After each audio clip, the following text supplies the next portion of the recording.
Hello, this is Adrienne Berg, and this is the first in a 12-part series of webinars called Fear Factor, 15 minutes to your ideal retirement. Now, I know that sounds impossible, but it's not. It's not if you're thinking the right way and if you're not motivated by fear. Fear of the ability to retire has been in the news constantly for baby boomers, the mature, and particularly even for millennials.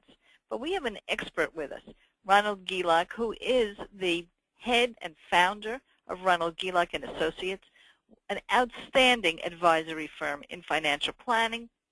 And actually, he is one of the leading tax-free lifestyle specialists. You're going to get an earful, and that earful is going to change your life.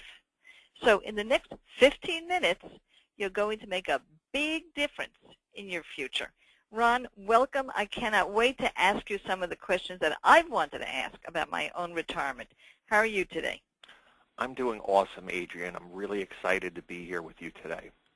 So I'm going to start with the question that I think everybody who's just tuned in and listening will ask, and that is, what's the fear factor? F.E.A.R. with dots in between. It's an acronym. What does it mean, and how does it affect our retirement planning? Well, you know, Adrienne, most people think of FEAR, the acronym, as false evidence appearing real. I look at it a little bit differently. I think it's false evidence affecting retirement. And I think we've been, I guess, brainwashed a little bit by the media into thinking in certain ways, in fearful ways, that are destructive ultimately to our retirements. Now, some of those we all know instinctively, but tell me as an advisor, what are the things that people come into you for where you just see that they're being ruled by this fear factor? Well, many times today people come in and they're fearful about the future. They just don't know what they should be doing with their retirement savings.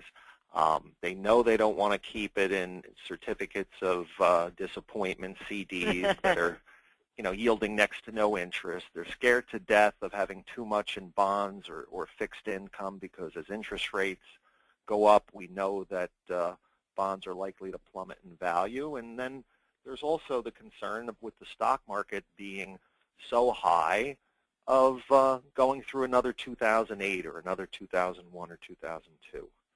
Now, by the way, you've many times impressed me with the statistics on how often the stock market goes into recession and how hard it is to get out, particularly if you're on a fixed income. Just give us some of those facts, because I know that that's going to increase the fear, but of course you've got solutions.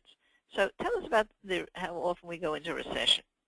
Well, typically, twice per decade or every 6-7 years, we may hit a recession or a bear market where somebody can lose a significant portion of their retirement savings. And today, most people would agree that they can't afford to go through another 2008 or another bear market. If you think back to 2008, the equity markets plunged 39%, almost 40%.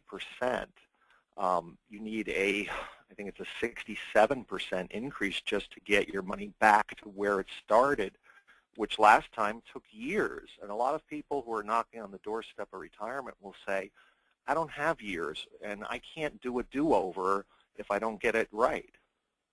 And yet they follow a kind of herd mentality. I read recently in a study that most of the portfolios of people retiring look exactly the same. So they must be being influenced by one area, and yet we all know that we're really afraid we can't retire the way we expected. So this herd mentality is hurting us. But from where does it come, and what can we do about it? Well, I think it comes from a number of different factors. I think a lot of times people do things, well, and I'm guilty of this too in my personal life, is sometimes we do things the way we always do them because that's the way we've always done them. And a lot of times people will position a 401k or a retirement account the same way they did when they were 40 years old, when they're 60 years old. They'll be too heavily weighted towards risk-based securities, where they're likely to suffer major losses in the next market downturn. So I think what happens is people sometimes don't make the distinction that there's a difference between accumulation mode and preservation and distribution mode. They have to start making a change and make adjustments, just as a time comes in life when you decide whether it's time to retire, whether it's time to downsize. You also should be changing your portfolio and thinking about it in a different way because you're going into a new life stage. Now, I don't know how you came to this conclusion and how you help people do that, but I'd be very interested to know how you evolved in your thinking when it comes to the fear factor and what's right for people who are retiring. Yeah, I'm happy to share that with you, Adrienne. I mean, my background, the way I evolved is I was trained as a tax and estate planning attorney, and that's how I started my career, doing wills, doing trusts, helping people plan to minimize the amount of estate taxes that would go to the government at their passing.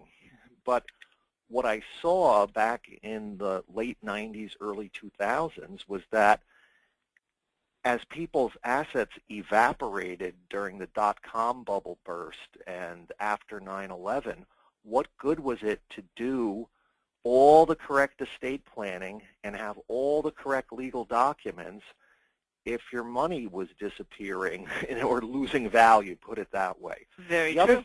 The other thing I want to kind of point out is that when I started working with retirees, because if you think about it, most people that do estate planning are older people. Now, should younger people do it? Of course, everyone who has children, for example, should have a will. But one thing that I observed 20-plus years ago was that many, many more people had pensions, had paychecks for life, guaranteed income, mailbox money every month, if you will. And so that group could afford to be a little more risky or adventurous with their retirement savings.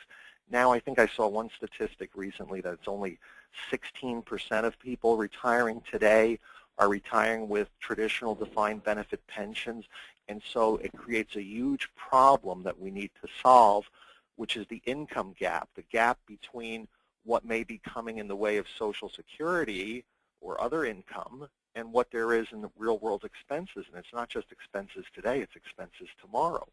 Yes, you know, people are living in the past, and yet they're worried about their future. They feel that they may outlive their money. Well, that's a real risk today. I mean, the fastest growing segment of our population is age 85 plus.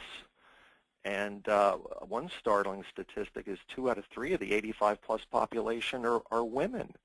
And we see it all the time where a husband passes away, and if he had a pension, the pension might be cut by a half or by a third for the surviving spouse, and then there's the loss of one of the Social Security checks. So this is, how can I put it?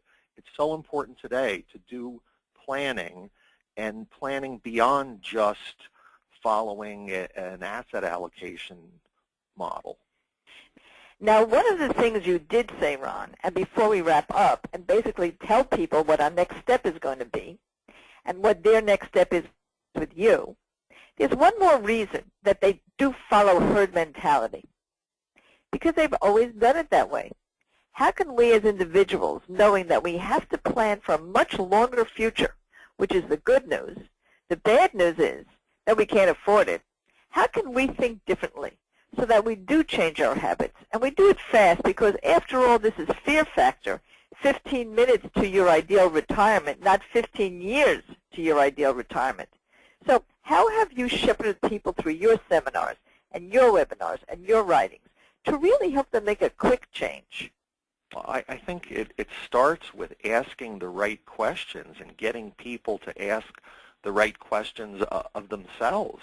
Question number 1 being, how much can I afford to lose?